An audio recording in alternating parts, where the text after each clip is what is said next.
Vladimir Putin, quizás el nombre más pronunciado durante estos días. Quiero avisar de que este no es un vídeo político, no es un vídeo de opinión. De hecho, voy a tratar de dejar bastante al margen el tema político. Me voy a centrar en mi campo, que es la psicología y la personalidad de Putin.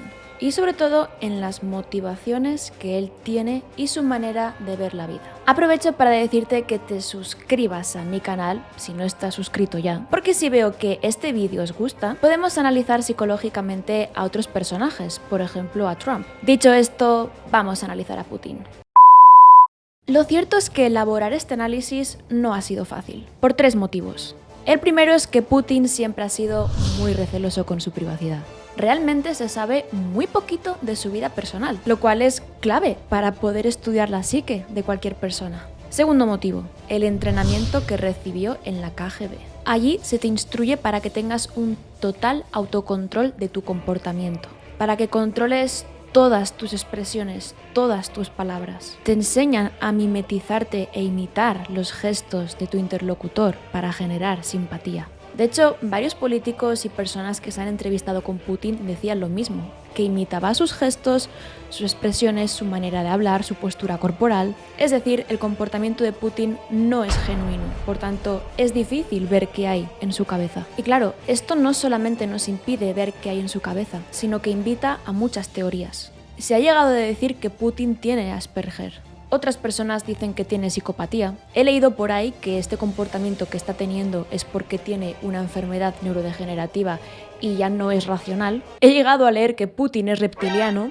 Y a todo esto le sumamos el tercer elemento que me ha complicado el estudio, y es la tremenda labor de prensa, de imagen y de relaciones públicas que tiene Putin.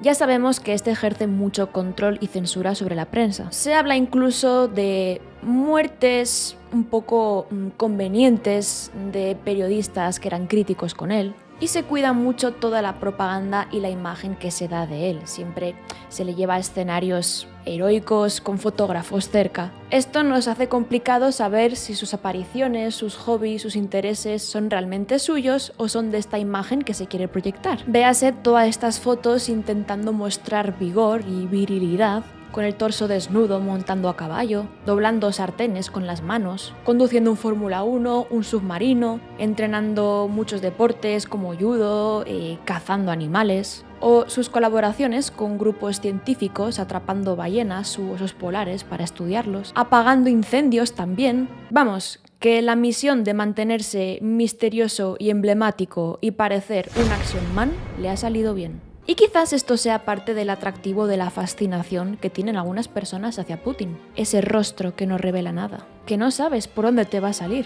Vamos a ver un poquito de la infancia de Putin. Algo que sin duda explica parte de su comportamiento actual. Y después de eso veremos su personalidad. Putin nació en 1952 en San Petersburgo, que en aquel entonces se llamaba Leningrado, cuando no existía Rusia, sino que era la Unión Soviética. Se me acaba de desbloquear un recuerdo de cuando era pequeña. Estaba jugando al Trivial, este juego de preguntas, con mi familia. Y bueno, pues era un Trivial de una edición pues bastante vieja. Y a mí me tocó una pregunta de geografía, donde me preguntaban por algo de la URSS. Y yo me acuerdo que cogí la tarjeta y me quedé como, ¿qué es la URSS? Y ahí mi familia me explicó que antes la URSS era lo que ahora es Rusia. Y yo, vale. Pues ahí nació Putin en una familia muy humilde. Tan humilde que compartieron casa con otras 3 familias. Estuvieron en un apartamento de unos 20 metros cuadrados. Era una época de posguerra, tiempos difíciles. Las tropas alemanas habían bloqueado Leningrado durante casi 900 días. Y fue un periodo terrible para los rusos. Murieron como...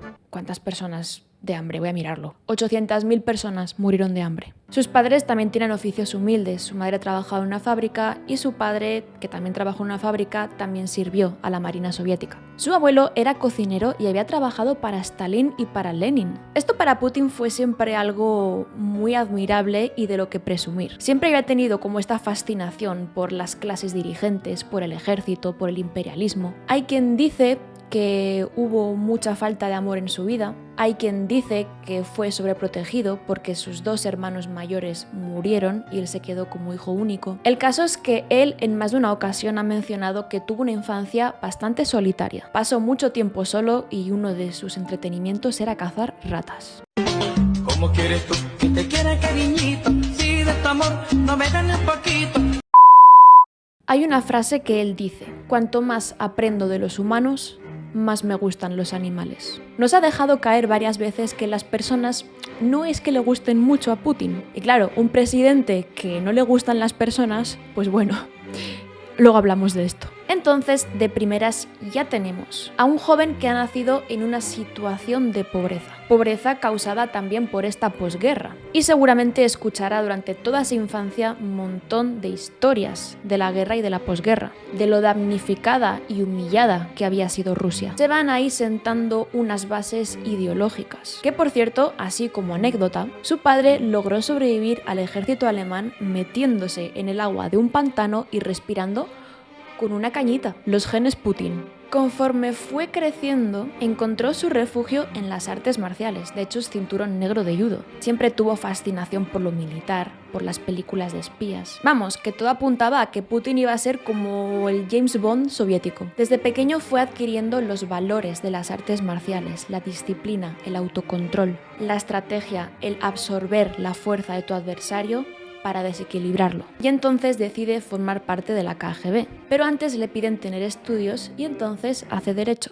No me quiero enrollar mucho más con su biografía, pero es importante que entendamos que Putin no es un político cualquiera. Es un espía de la KGB y que ha recibido la formación propia de la KGB. Estuvo un tiempo sirviendo en Dresden, en la Alemania Oriental, pero cuando ya terminaban los años 80 y la URSS iba perdiendo fuerza en Alemania, él y sus compañeros pues corrían bastante peligro y estaban con sus tanques y sus armas listos para combatir. Pidieron ayuda a Moscú y no hubo respuesta. Tuvieron que huir. Esta experiencia es algo que marcó mucho a Putin, en el sentido de que echó en falta un Estado poderoso y contundente, capaz de proteger los intereses de su país. Es una persona que lleva muy dentro todas esas heridas de las derrotas soviéticas. Un sentimiento nostálgico, nacional y patriota pisoteado. Para él, Rusia es una gran potencia que ha sido humillada por Europa y por Estados Unidos. Y él debe salvarla. En palabras suyas, hay que proteger el modelo ruso y hay que proteger a Ucrania de ser seducida por el modelo europeo. Para él, el modelo europeo, la globalización, es algo perjudicial, algo que debe evitarse con el proteccionismo y con políticas conservadoras. Lo cierto es que desde que Putin está en el poder, Rusia ha tenido un gran crecimiento, lo cual probablemente ha confirmado ese pensamiento narcisista de yo soy la solución. Rusia me necesita, solo yo puedo salvarla. Soy yo quien sabe lo que hay que hacer y quien me contradiga es enemigo de Rusia. Es como que tiene una misión sagrada, un deber, de reunir a los pueblos rusos y devolver a Rusia la gloria que tuvo. Todo esto ha ido alimentando su estilo de liderazgo autoritario y que no tenga ningún reparo en cortar con aquello que lo cuestione. Cuando estás tanto tiempo en el poder y además en un estilo un poquito totalitario y encima las cosas van saliendo bien y nadie te contradice, se puede producir lo que denominamos el síndrome de hubris, con H. Un síndrome típico en reyes, gobernantes, políticos, empresarios. A raíz de una situación de mucho poder o de mucho refuerzo social, mucho reconocimiento y éxito, el ego de la persona se puede disparar y se genera como una ruptura con la realidad. Se siente superior a los demás, no ve límites en sus capacidades. El rival debe ser superado a cualquier precio. Rechaza otros cuestionamientos, consejos, críticas y no se percibe el riesgo de las acciones o las consecuencias negativas. Algo que quizás le puede estar ocurriendo a Putin ahora mismo, pues Rusia va a ser muy castigada y perjudicada económicamente por todo esto. En palabras de Angela Merkel, Putin siempre ha tenido una necesidad de demostrar quién es el más fuerte. Y ya que estamos con frases, hay una que es muy clave en Putin. El miedo es el catalizador del sentido común. Es decir, para Putin, la manera de conseguir que la gente haga lo que tiene que hacer es asustarla y amenazarla. Algo que sin duda está haciendo ahora. Está soltando unas amenazas que, bueno, no pasan desapercibidas. Recordaréis esta escena en la que Putin invita a Angela Merkel a su casa a negociar y él, sabiendo que ella tiene fobia a los perros, hace pasar a su labrador y esta se queda paralizada de miedo. Y es que esto es algo muy característico de Putin. Todo tiene un fin. Nada es improvisado, nada es aleatorio. Todo está calculado. Y ya que comenzamos a hablar de su maquiavelismo, vamos a comentar la personalidad de Putin. Seguramente más de uno que me sigue hace tiempo estará pensando en la tríada oscura de la personalidad, de maquiavelismo, psicopatía, narcisismo. Y sí, es bastante probable que Putin puntúe alto en estas dimensiones. Pero vamos, como la mayoría de las personas que consiguen ascender a semejantes puestos de poder y que toman este tipo de decisiones, no es algo raro. Putin es una persona muy estratega, muy observadora, muy analítica. Tiene mucho autocontrol de sus impulsos, de su comportamiento. No es impulsivo. Jamás le hemos visto nervioso, inseguro o alterado emocionalmente. Todo lo contrario, es como implacable, inaccesible. No sabes qué pasa por su cabeza. ¿Acaso tendrá emociones? ¿Será un robot?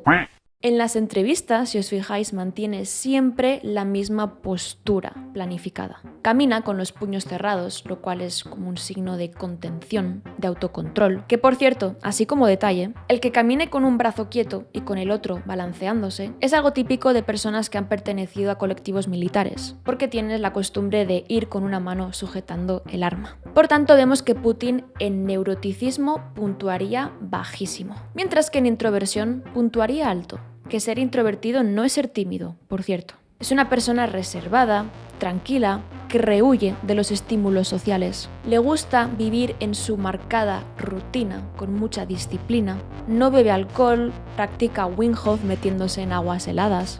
Es de relacionarse con pocas personas y cercanas. Le gusta mucho estar con sus animales, retirado en la naturaleza. Tiene un mundo interno muy preservado. Siguiendo con este maquiavelismo y con esta tríada oscura de la personalidad, para Putin, sin duda, el fin justifica los medios. Y lo ha demostrado en numerosas ocasiones, donde ha antepuesto los intereses políticos a las vidas humanas. Por ejemplo, como está ocurriendo actualmente con Ucrania, o como sucedió cuando en Rusia secuestraron a más de 1000 personas en un colegio, exigiendo a cambio de la vida de los rehenes la independencia de Chechenia. La respuesta de Putin fue contundente, de modo que, murieron muchísimos rehenes, la mayoría niños. Putin fue condenado por el Tribunal Europeo de los Derechos Humanos, y es que para él es intereses políticos, vidas humanas. Recordemos que él mismo dice que no le gustan las personas y que se siente cómodo solamente con animales. Para poder tomar este tipo de decisiones hace falta mucha frialdad emocional,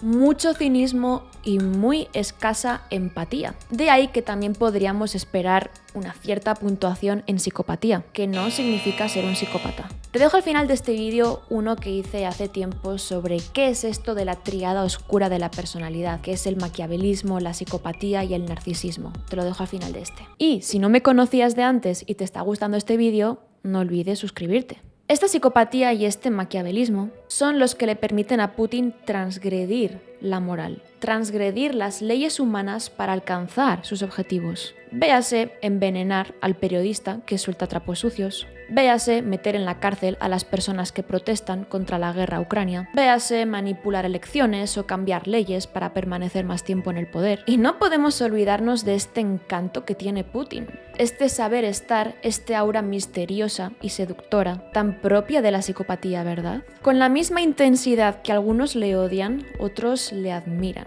Vamos ahora con el narcisismo. Putin no es una persona que busca atención o halagos. No hay un componente histriónico en este narcisismo, ni mucho menos. Pero sí que hay este sentimiento de superioridad y de autoimportancia. Él se siente el superhéroe de Rusia. Él tiene unas cualidades especiales que tienen que ser reconocidas. El pueblo ruso tiene que saber que necesita a Putin. Hay quien dice que tiene complejo de Napoleón. Es muy dominante socialmente, muy autoritario. Y no olvidemos cómo Putin se proyecta al exterior. Sus apariciones van dirigidas a mostrar fortaleza, dominancia, virilidad. Un hombre de acción que no teme a nada ni nadie. Fotos cazando todo tipo de animales, empuñando armas, manejando submarinos, deportes extremos, combates, doblar sartenes, pescar peces gigantes. ¿Mostrar debilidad?